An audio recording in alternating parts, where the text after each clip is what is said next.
The Interstellar Academy of Historical Studies had exactly one assignment that made students from every species collectively groan. And that assignment arrived like clockwork every third solar cycle. Professor Yenth, a Dracovian with scales that shifted colors based on his mood, currently a smug purple, stood before his class of 200 students representing 47 different species and announced what they already knew was coming. Ancient conflicts analysis. You know the drill. The assignment was simple in theory, torturous in execution. Each student had to submit a holographic memory recording of their species' greatest historical war. Not a research paper, not a documentary, an actual memory, either inherited through genetic archives or passed down through whatever psychic, digital, or biological means their species used to preserve the past. The Galactic Academic Consortium had decided 3 centuries ago that nothing taught the reality of warfare quite like experiencing it through the eyes of someone who had actually been there. Most species approached this assignment with the enthusiasm of a Horgath approaching a salad bar. The Zentari typically submitted memories of their third crystalline crusade, all glittering weapons and honorable single combat. The Vriks inevitably chose something from their swarm expansion wars, which mostly involved watching millions of their insectoid ancestors overwhelm planets through sheer numerical advantage. The Krell, bless their aquatic hearts, always picked some underwater battle that looked impressive but made absolutely zero sense to anyone who processed oxygen through lungs rather than gills. What made the assignment truly special was that it forced every species to confront their own ugly history while simultaneously watching everyone else's. It was academic therapy disguised as homework, and Professor Yenth loved nothing more than watching privileged young minds squirm while their ancestors committed various atrocities in high definition. The human student sat 3 rows back looking decidedly unbothered by the announcement. This was notable because humans in the 15 years since Earth had joined the Galactic Academic Consortium had developed a reputation for being bothered by absolutely everything. They complained about cafeteria food despite having the most versatile digestive systems in known space. They protested uncomfortable seating despite being able to sleep literally anywhere. They had formally petitioned to change morning classes despite time being completely relative in space. But this human just nodded and started tapping away at her data slate. Professor Yenth's scales flickered to an interested orange. In his 70 years of teaching, he had seen exactly 12 human students pass through his Ancient Conflicts course. All 12 had submitted absolutely horrifying war memories that made even the Dracovian purge wars look like a neighborhood disagreement. Humans had a gift for industrialized violence that frankly disturbed most of the galaxy. They had turned warfare into a science, an art, and a particularly efficient form of mathematics.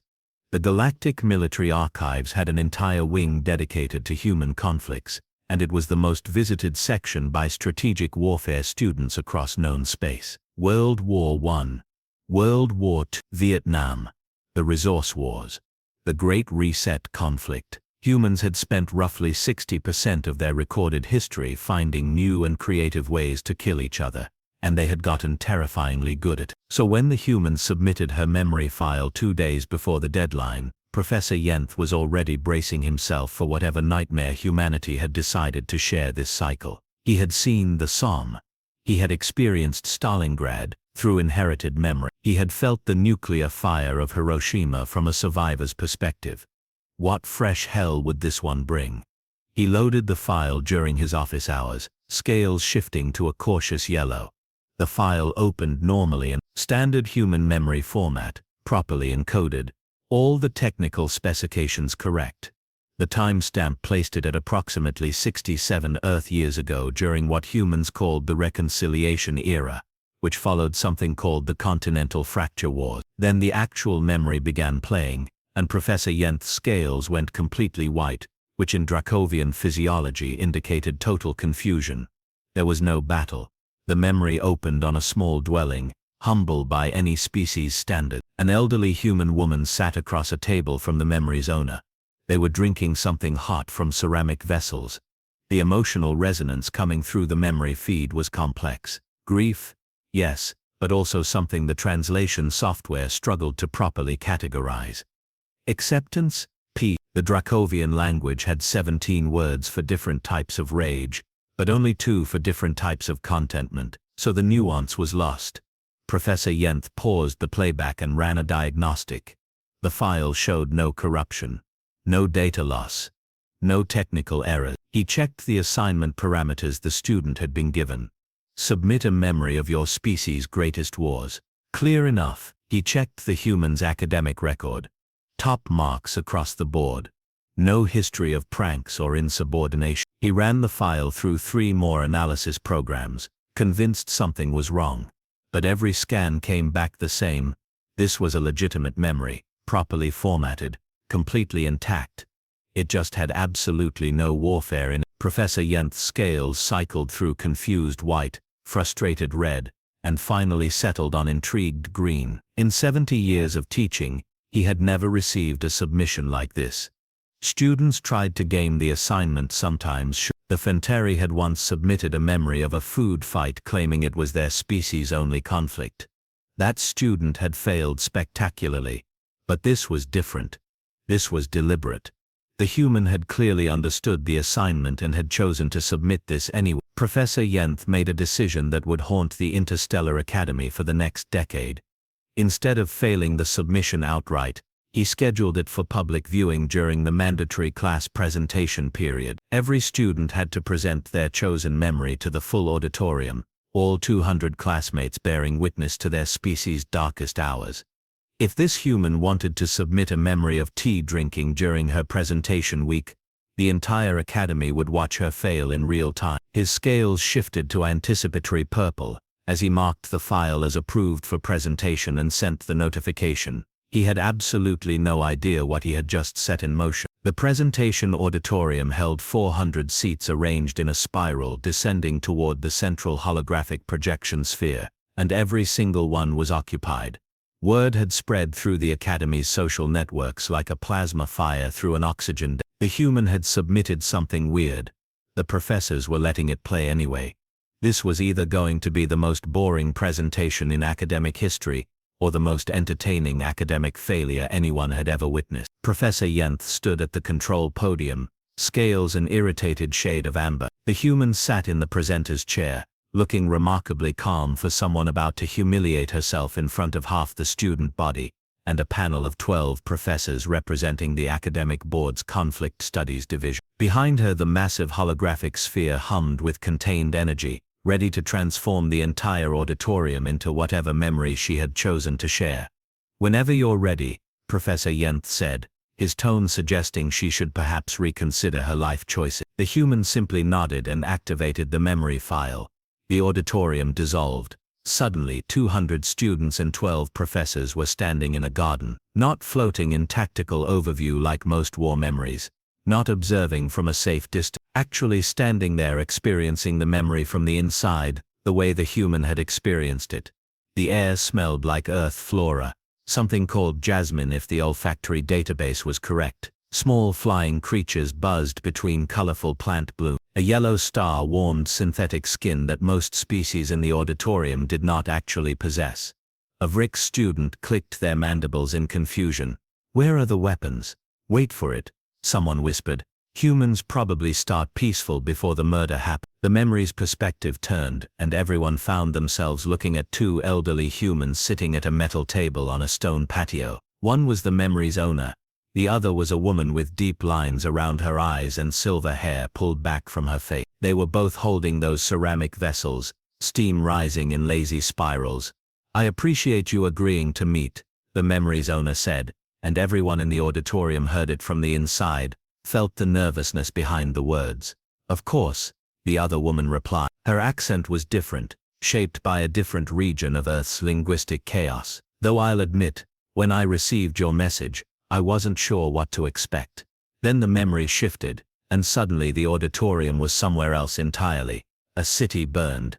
Not metaphorically, literally burned. Humans ran through streets while aerial drones screamed overhead, unleashing precision munitions that turned buildings into mathematical equations of force and fragmentation. The perspective was younger now, small, a child's viewpoint, hiding in a basement while the structure above shook with each impact. Other humans huddled nearby, faces painted with fear and that peculiar human determination that made them simultaneously the galaxy's best allies and worst enemies. A Dracovian student's scales went pale. Oh, there's the war. But the memory did not linger on the battle. It was not a soldier's perspective, glorying in combat or demonstrating tactical superiority. It was a civilian's memory, experiencing war as a natural disaster that happened to be shaped like politics and rage. The perspective showed explosions through basement windows, showed the aftermath when the bombing finally stopped, showed bodies in the streets, and here was the part that made several students actively uncomfortable. The bodies wore different uniforms, came from different sides of the conflict, but looked essentially identical in death. Humans were fighting humans, not competing species, not alien invaders themselves. The memory flickered again, back to the garden, but now everyone understood what they were watching. The memory's owner was speaking again. My family was in the Southern Coalition territories. We lost everything in the 3 cities offensive. The other woman nodded slowly, grief passing across features that most aliens struggled to read but that came through perfectly in the memory's emotional resonance. My son flew supply routes for the Northern Federation.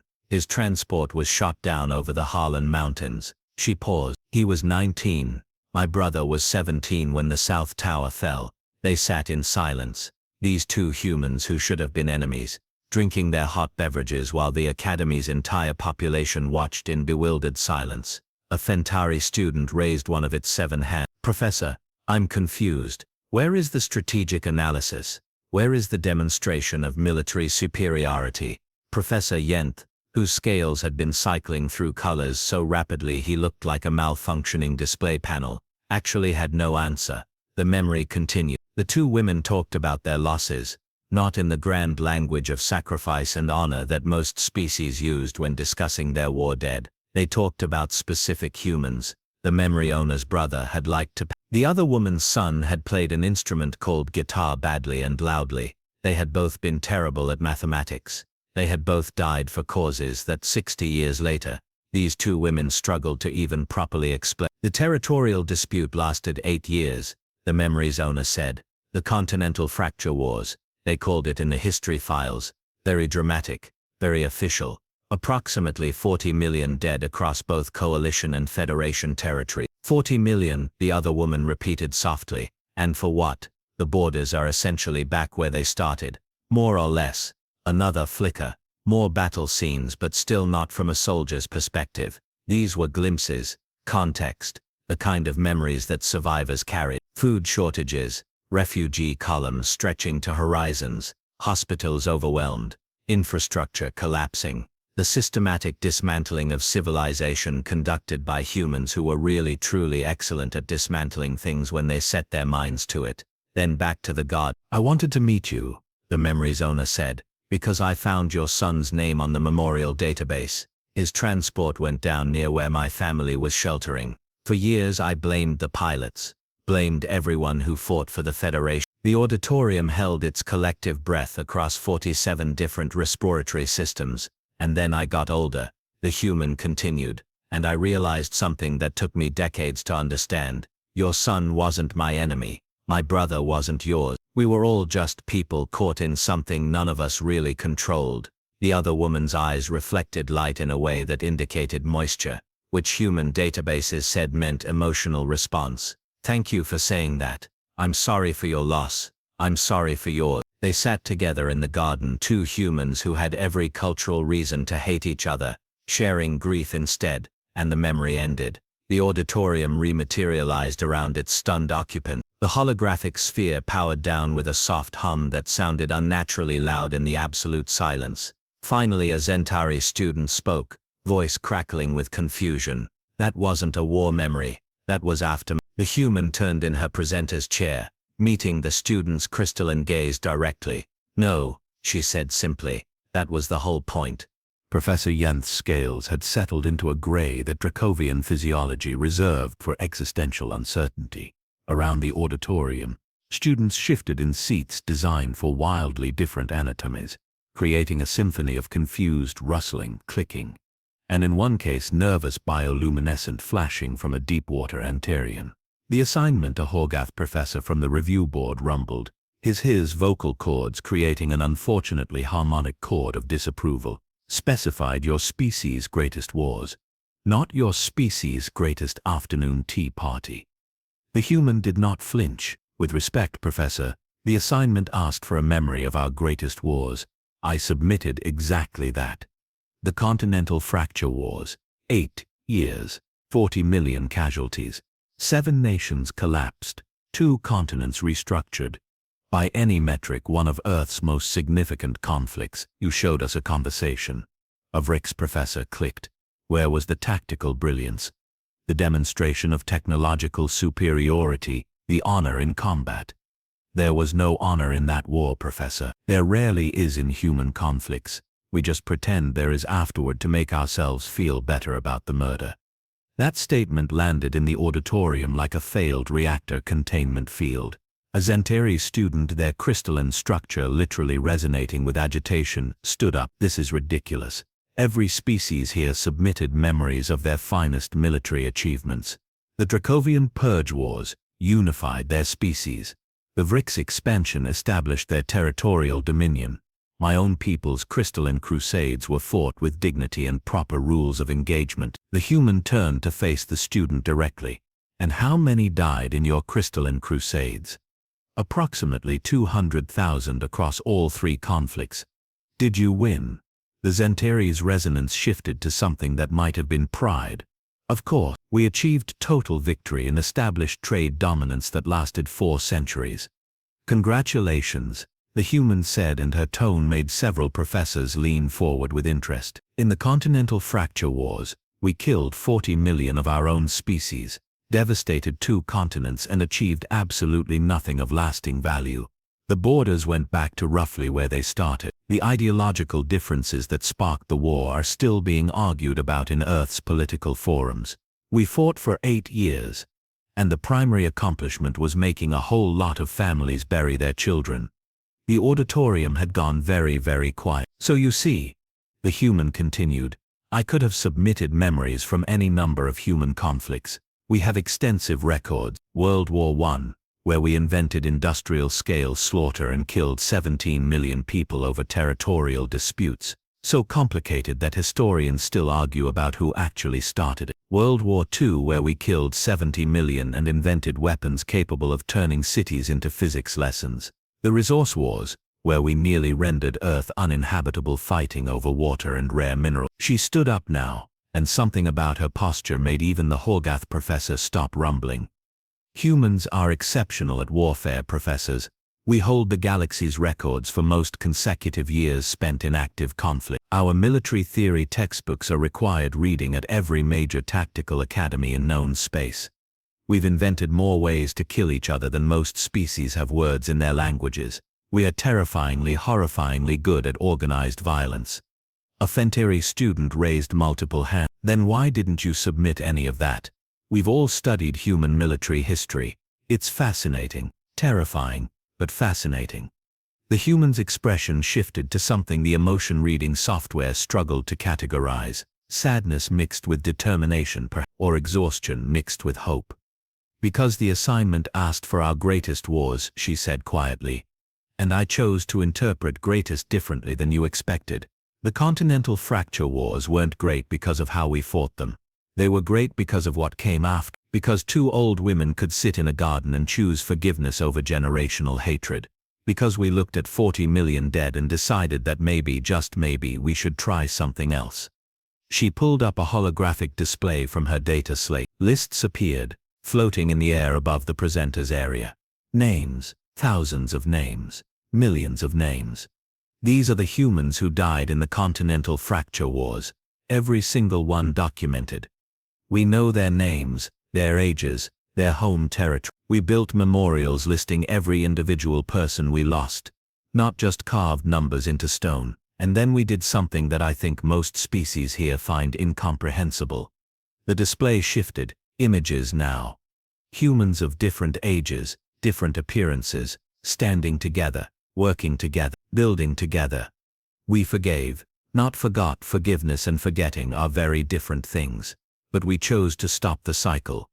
The generation that fought the war raised children and deliberately taught them, that the other side wasn't evil, wasn't inhuman. Ironically enough, just people who made different choices in an impossible situation. A Grecovian student's scales flickered confused white. But the honor of your fallen, surely that demands what? The human's voice was sharp now, cutting. Demands we honor them by creating more death, by continuing the cycle, by making sure their children and grandchildren die in the next war over the same meaningless borders. She pulled up another image. The garden again, but wider angle, showing more context. The garden was massive, carefully maintained, with stone markers visible in neat rows extending into the distance. That garden where we met, it's built on what used to be the South Tower impact site, where my brother died.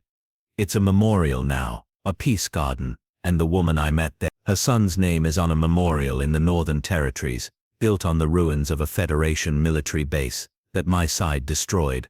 We turned our battlefields into gardens and our enemy lists into reconciliation databases. Professor Yenth found his voice, scales shifting to an orange that indicated intense thought. But militarily speaking, the Continental Fracture Wars demonstrated significant tactical innovation. Your species' ability to coordinate multi-domain operations, the advancement of autonomous drone warfare, the strategic resource management across extended campaigns. These are studied across the galaxy. You're ignoring the military significance entirely. No, Professor, I'm contextualizing it. Yes, we demonstrated tactical brilliance.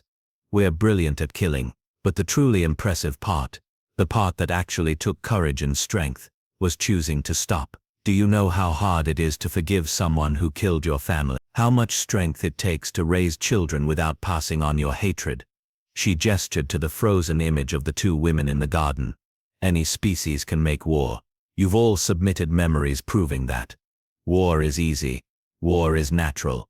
Conflict is just politics with more explosion. But peace, actual lasting peace, forgiveness, that's hard. That takes generations of conscious effort. That takes looking at your enemy and recognizing them as just another person who's probably just as confused and scared as you are.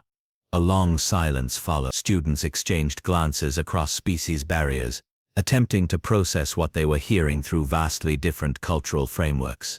Finally, a small voice from the back, a deep-water Antarian whose bioluminescence had dimmed to almost nothing. Did it work? The forgiveness. The humans smiled, and it was the saddest expression most of the auditorium had ever seen translated across species boundaries. Mostly, we haven't had a major continental conflict in 60 years. That's not long by galactic standards, but it's pretty good for humans. We still argue, we still have political tensions, but we haven't turned those tensions into wars, yet. Professor Yenth's scales flickered. We're still human, Professor, still capable of horrible things, but we're trying. That's what I wanted to show, not that we're perfect, not that we've transcended our violent nature, just that we're trying to be better than what we were. The academic board convened in emergency session exactly 4 hours after the presentation ended. Emergency sessions were rare, typically reserved for plagiarism scandals, or the occasional discovery that a student had falsified their species' credentials to gain admission. This was neither of those things, and yet 12 professors from different species sat in a circular chamber, arguing with an intensity usually reserved for tenure disputes. She failed to meet the assignment parameters, the Horgath professor insisted, his tritonal voice making the argument sound like a musical accusation. The rubric clearly states that submissions must demonstrate military significance and strategic analysis. The rubric, Professor Yenth countered, scales a thoughtful green, states that students must submit a memory of their species' greatest wars and provide context for historical significance. She did both. We simply assumed military glorification was implied. It's always been implied, a Fenteri professor interjected, waving several appendages in frustration. For 300 years, this assignment has maintained consistent standards. Students demonstrate their species' martial capabilities. We analyze the strategic implications, and everyone learns about comparative warfare. This human submitted a therapy session. Professor Yenth pulled up a holographic display. Before we continue, I think we should review something. The display showed access logs. The human's memory file has been downloaded 4,218 times in the past 4 hours. It's currently the most accessed file in the Academy's historical database, surpassing even the Dracovian Purge Wars Prime document. That created a moment of silence. Students are curious about the novelty. The Vrax professor clicked dismissively. It will pass, perhaps, but I did some additional research after the presentation. Professor Yenth pulled up another file. This is Earth's Military Documentation Index, publicly accessible through the Galactic archives. The display exploded with data, conflicts, battles, strategic analyses, weapons development timelines, tactical theory publication. The sheer volume of information made several professors physically recoil. Earth has been part of the Galactic Consortium for 15 years, Yenth continued. In that time, their military historical archives have become the single most referenced collection in the entire Galactic Military Studies Network. Do you know what the second most referenced collection is? No one answered. The Dracovian Purge Wars document. Earth's archives receive 400 times more access requests. Their World War II alone has more scholarly papers written about it than the entire Zentari crystalline crusades combined. The Zentari professor's crystalline structure resonated with something that might have been That's because human warfare is uniquely brutal. It's academic fascination with the grotesque. Is it? Yenth zoomed in on specific files. Human tactical doctrine is taught at the Vexlar Command Academy. Human strategic theory is required reading for officer candidates in 41 different species militaries. The Thentari Defensive Fleet restructured their entire command hierarchy, based on human organizational models. We're not studying humans because they're grotesque. We're studying them because they're terrifyingly effective. He pulled up another image, the human student's academic record. This particular human scored in the 98th percentile on the military history comprehensive exam. She has written peer-reviewed papers on the strategic failures of the Continental Fracture Wars, analyzing exactly what tactical decisions led to such catastrophic casualties. She knows her species' military history better than most of us know our own. Then why? The Horgath professor rumbled. Did she submit that memory? Because, a new voice interrupted, she was making a point that none of you want to acknowledge. The speaker was Professor Iranith, a wanderer species, whose semi-corporeal form flickered in the chamber's atmospheric mix. Wanderers rarely spoke in academic board meetings, preferring observation to participation.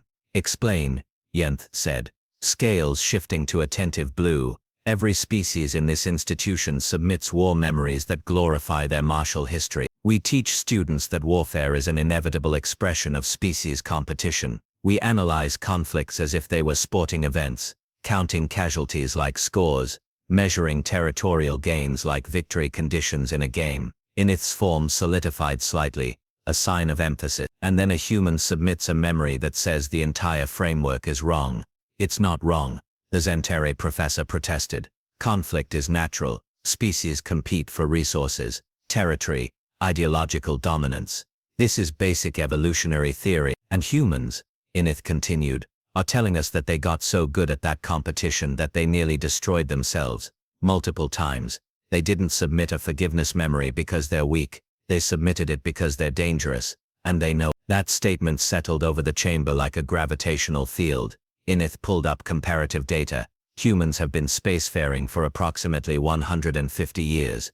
In that time they've fought exactly 0 wars with other species. None. Despite having military capabilities that most strategic analysts rank in the top 5 across all consortium species.